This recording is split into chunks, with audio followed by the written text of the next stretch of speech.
नमस्कार. आजचा दिवस माझा. आता धर्मगुरू असतात की नाही, यांचं काम काय आणि धर्मगुरू कसे वागतात आणि कोणचा धर्मगुरू कसा वागल्याने कोणचा धर्म टिकणार आहे, याची एक सिंपलशी उदाहरणं सांगतो तुम्हाला. पहा, हिंदूंमध्ये पण असं आहे की लोक समस्या घेऊन धर्मगुरूंकडे जातात. मुसलमानांमध्ये पण असं आहे की लोक समस्या घेऊन त्यांच्या धर्मगुरूंकडे जातात. ख्रिश्चनांमध्ये पण असं आहे की लोक त्यांच्या समस्या घेऊन धर्मगुरूंकडे जातात. आता साधारण आपण दोन सिनेरिओ पाहू की काय होतं. आता एक समजा हिंदू आहे, तो आपल्या धर्मगुरूकडे गेला आणि त्याने सांगितलं, बाबा ऐसा हो गया वैसा हो गया.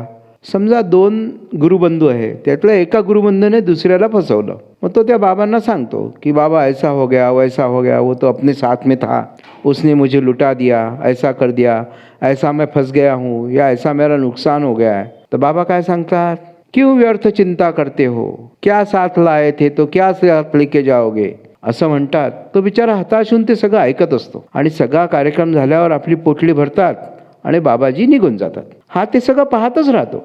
आणि या विपरीत दुसऱ्या धर्मात आहे, ते जर त्यांच्या धर्मगुरूकडे गेले आणि त्याने सांगितलं की मुझे इसने फसाया है और इसने लुटाया है, तर त्यांच्या धर्मगुरूचे 4 लोक जातात, बारीकमध्ये तपास करून येतात, नक्की काय झालंय काय नाही आहे ते येऊन धर्मगुरूला सांगतात की ऐसा ऐसा हुआ है, सही बात है, उसने इसको फसाया है.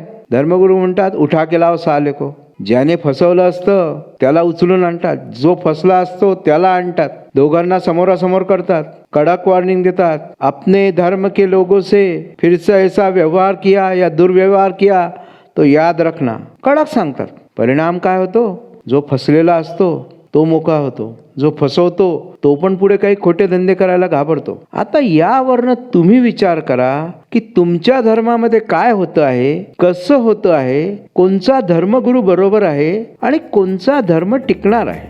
जय भारत.